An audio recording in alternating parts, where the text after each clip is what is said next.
She asked me, with a teasing smile. Why are you smiling? I didn't plan my answer, it just slipped out. Because you're blushing. That one moment, so small, so ordinary, was the beginning of something I never saw coming. I never thought something as ordinary as stepping into my backyard on a summer evening could change the way my heart beats.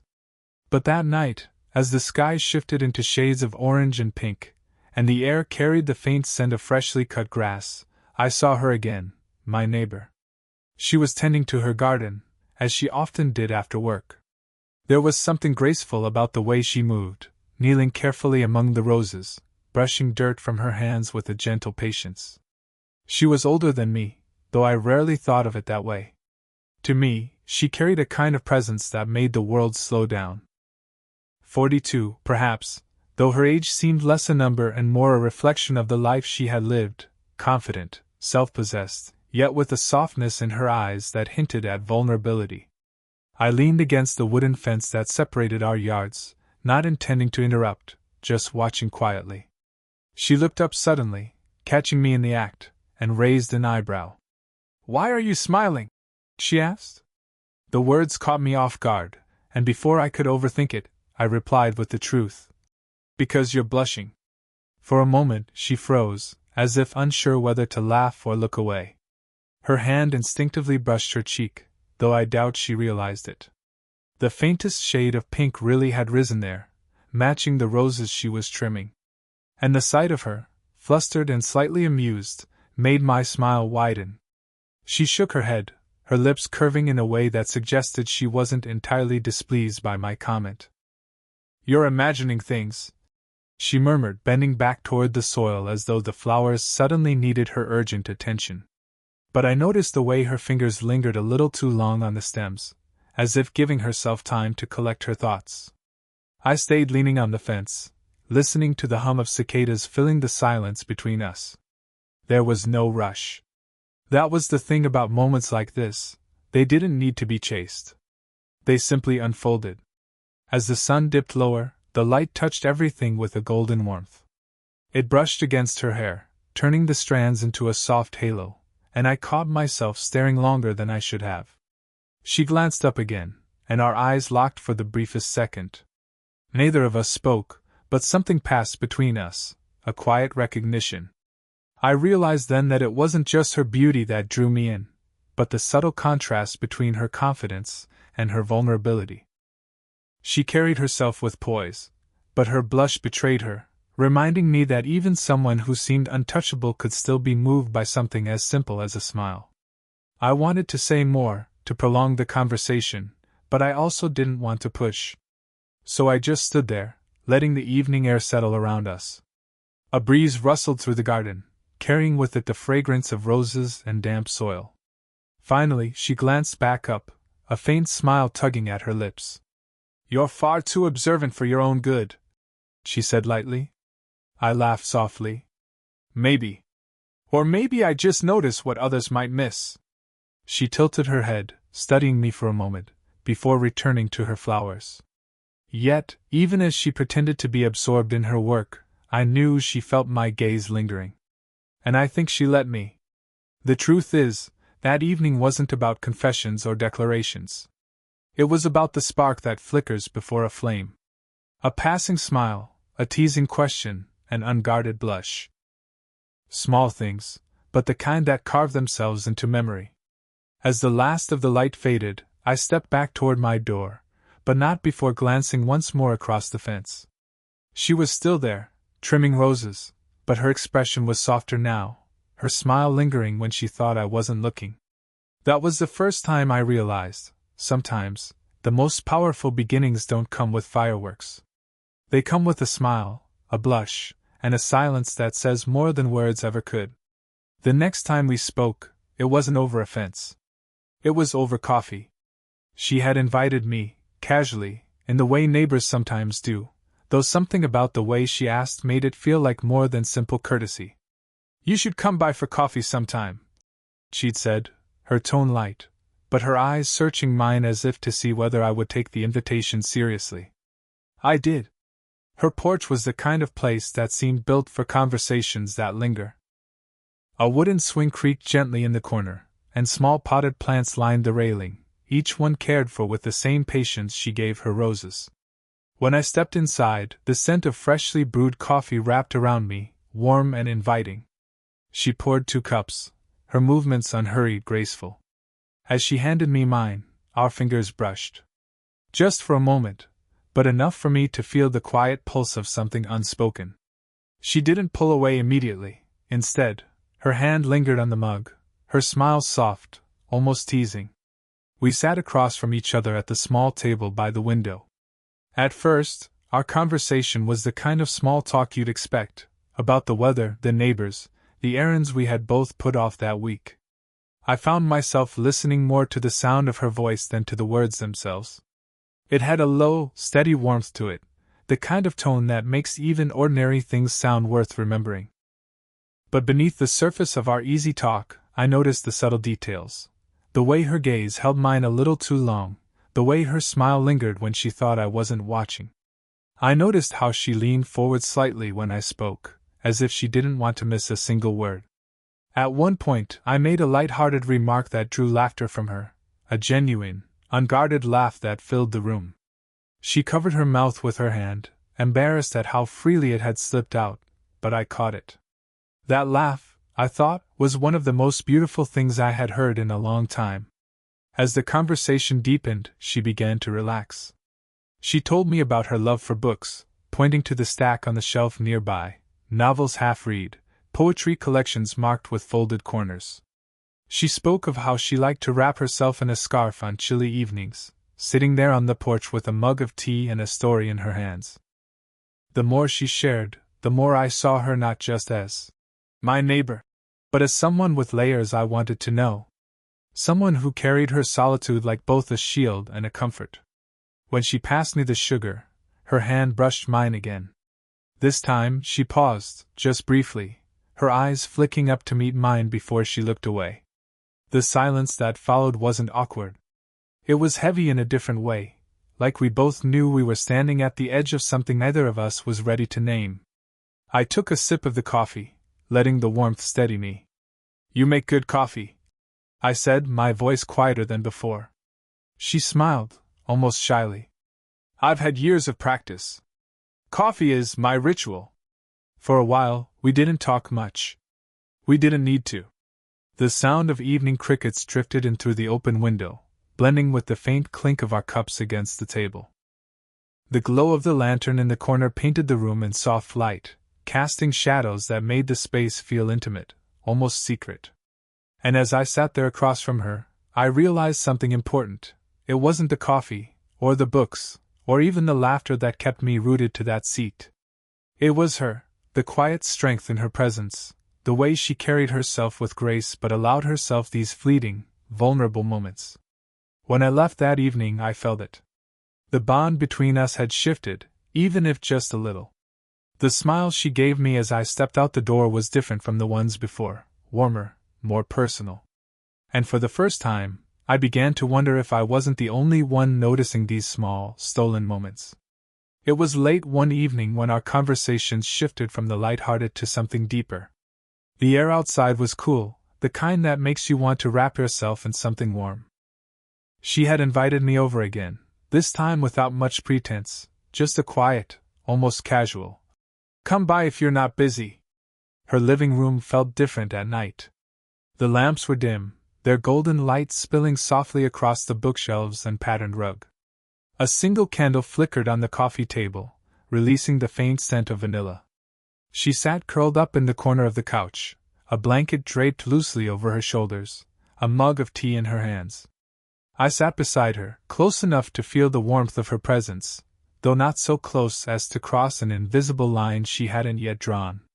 The television was off, no music played, just the sound of the world outside, distant traffic, a dog barking somewhere down the street, the rustle of wind against the windows. At first, we spoke softly about the day, about the ordinary details that fill up time. But then her voice grew quieter, her words slower, and she set her mug down with a small sigh. "I don't usually let people in," she admitted, her eyes fixed on the steam rising from the tea. "Not really. I've learned to keep a distance. It's easier that way. Her confession hung in the air, tender and heavy. I didn't rush to fill the silence. Instead, I studied her face, the way her brow furrowed slightly, the way her lips pressed together, as if she regretted saying it out loud. You don't have to explain, I said softly. Not to me. Her eyes lifted, meeting mine with a flicker of surprise. She searched my expression, maybe to see if I was judging her, or waiting for her to reveal something more. But I wasn't. I was just there. Her fingers began to trace the rim of her cup absent-mindedly, a nervous habit I hadn't noticed before. And without thinking, I reached across the small space between us and laid my hand gently over hers. The movement startled her. For a second she froze. Then slowly, almost cautiously, her hand relaxed beneath mine. She didn't pull away. Instead, she let out a breath she'd been holding, one that trembled just enough to tell me how hard it was for her to admit even that much. We sat in that silence, my hand resting on hers, the flicker of candlelight softening the edges of everything around us. I could feel the warmth of her skin, delicate yet steady, and in that simple touch there was more honesty than either of us had spoken aloud. After a moment, she spoke again. People have let me down before. It's easier to be untouchable. To keep things light. I nodded, not letting go. I think the hardest part is realizing you don't always have to be untouchable. Not with the right person. Her eyes softened then, and for the first time, she smiled, not the polite smile of a neighbor, not the teasing smile she wore in the garden, but something smaller, more fragile, as though she was allowing me to see a part of her she usually kept hidden. That smile, paired with the weight of her hand beneath mine, left me with a quiet certainty. She wanted to trust me, even if she wasn't ready to say it. We didn't move closer. We didn't need to. The intimacy wasn't in grand gestures or words, it was in the way she let me stay there, beside her, long after the candle had burned low. When I finally stood to leave, she walked me to the door. She didn't say much, just, "Thank you for tonight." But the way her voice caught on those simple words told me everything. That evening wasn't about answers. It was about beginnings, of trust, of closeness, of something fragile and real taking root in the quiet. And as I stepped out into the cool night air, I knew one thing for certain: sometimes, the most meaningful connections are born not from what we say, but from what we allow ourselves to feel in the silence. It had been a few days since that quiet evening in her living room, where her vulnerability brushed against my sincerity and left both of us changed. The air between us felt different now, not heavier, exactly, but charged. Every glance carried more weight, every silence seemed to ask a question neither of us had yet answered. So when she suggested we take a walk one evening, I agreed without hesitation. The night was cool, the kind of cool that brushed your skin and made you aware of every breath. Street lamps spilled their soft light over the sidewalks, painting the neighborhood in pale amber. Shops along the main street glowed faintly, their windows reflecting hints of neon from signs across the road. We walked side by side, not rushing, not filling the air with endless talk. Our steps found a rhythm, steady and unhurried. Every now and then, our arms brushed. It was nothing, really, just the natural closeness of two people walking side by side. But to me, it felt like something more. And when it happened, I noticed she didn't move away. She pointed out little details as we walked, her voice light but thoughtful. A bakery that used to be her favorite before it closed. A corner shop where she bought flowers when she first moved into the neighborhood. A tiny cafe that she confessed she always meant to try but never did. I listened, not just to the words, but to the way her voice softened when she spoke of certain memories. It was like catching a glimpse of the younger version of her, the one who still believed in new beginnings. And it made me want to know everything about her past, everything about what made her smile the way she did. At one point, she stopped walking and tilted her head up toward the sky. "It's funny," she said, her eyes searching the stars peeking through the city haze. "You live somewhere for years, and yet it feels new when you see it with someone else." Her words stayed with me. I found myself watching her instead of the night sky, caught by the way the streetlight framed her face, softening the lines of worry she usually carried. She noticed me staring. Her lips curved slightly, and with a quiet laugh, she asked, "Why are you smiling again?" The question was familiar, echoing that very first evening in her garden. And just like then, I didn't plan my answer, it simply came. "Because you're blushing," I said. This time, her reaction was different. She didn't look away immediately, nor did she brush it off with denial. Instead, she held my gaze, her cheeks warming under the glow of the streetlight. She parted her lips as if to respond, but no words came. The silence that stretched between us felt like the kind that belonged to people standing at the edge of something new, something fragile and thrilling. She finally broke the silence with a small shake of her head and a whisper. "You shouldn't notice things like that."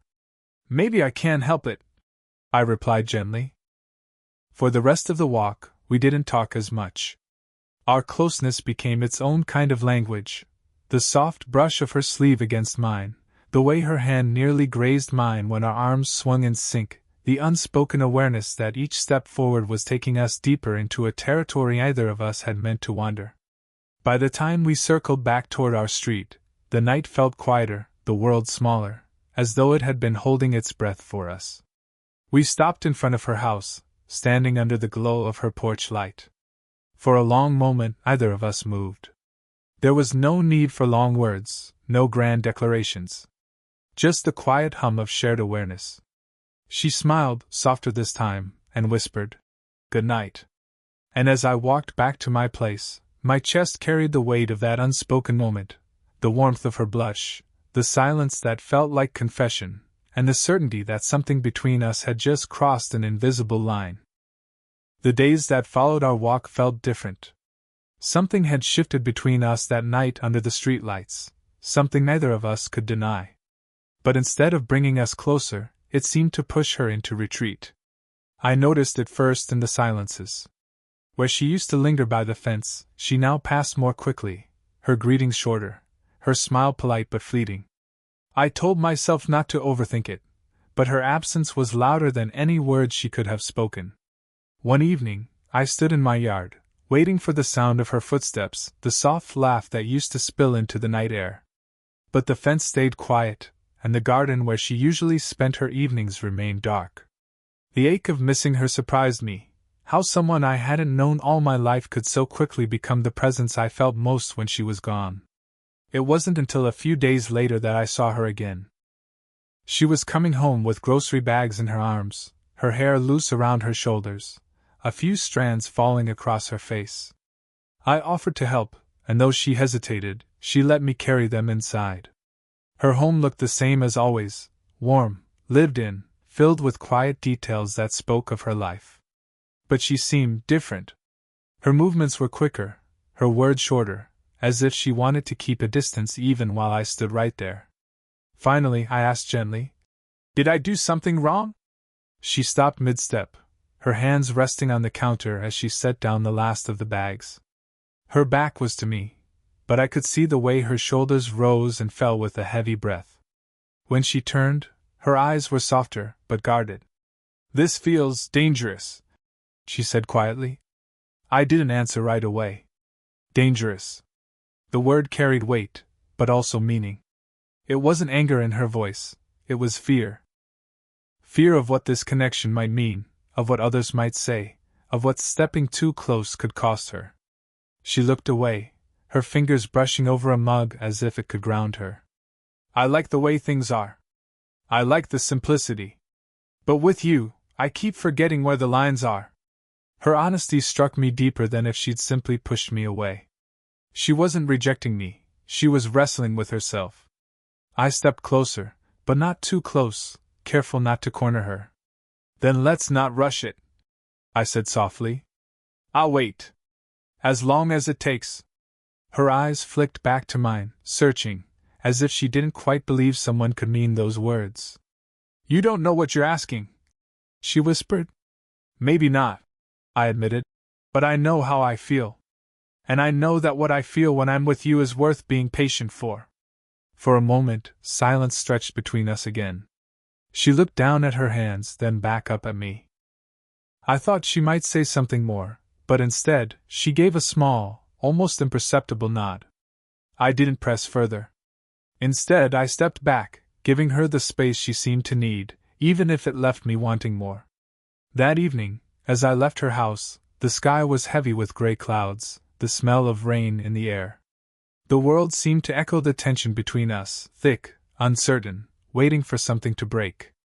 And as I stood on my porch, glancing back at the soft glow of her kitchen window, I realized that hesitation isn't the opposite of desire. Sometimes it's the very proof of it. She was pulling away not because she didn't feel what I felt, but because she did. And maybe that was what made waiting worth it. It happened on a night that wasn't supposed to matter.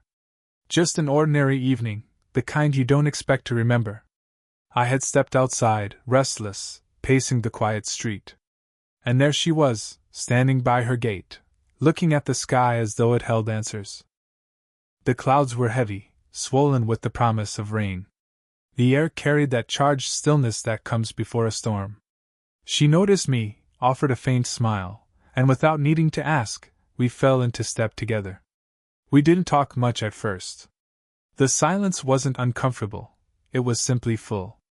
Each step on the damp pavement echoed softly, every glance carrying what words couldn't hold. Then the sky opened. Rain came down suddenly, in sheets that blurred the streetlights and drenched us within seconds.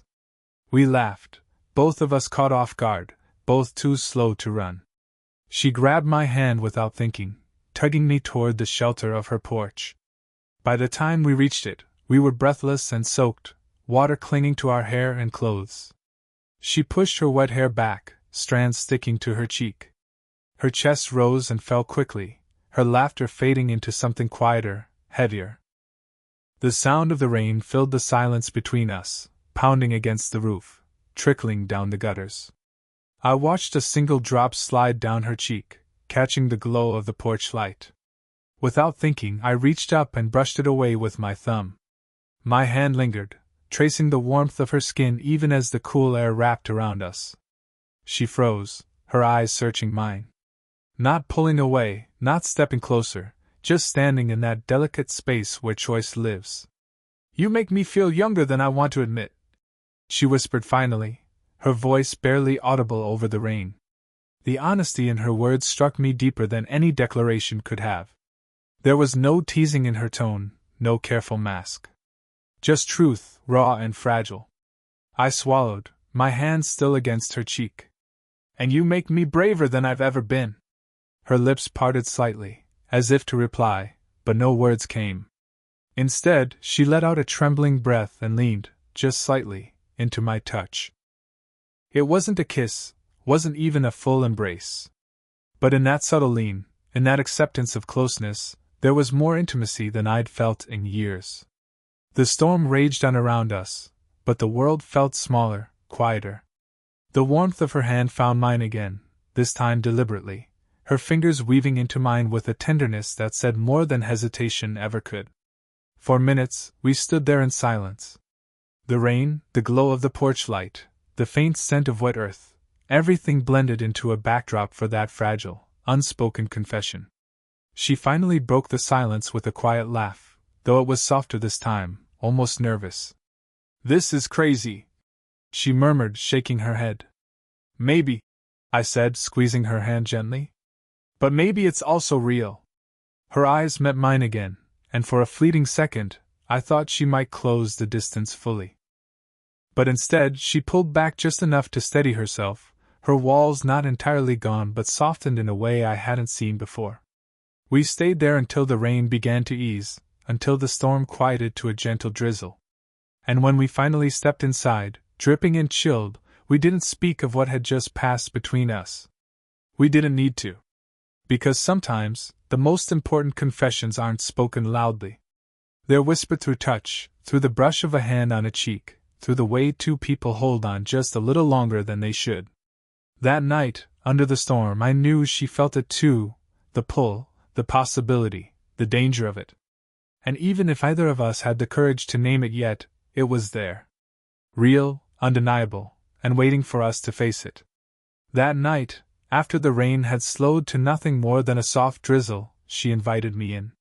There was no formality in the way she asked, no polite phrasing, no careful tone.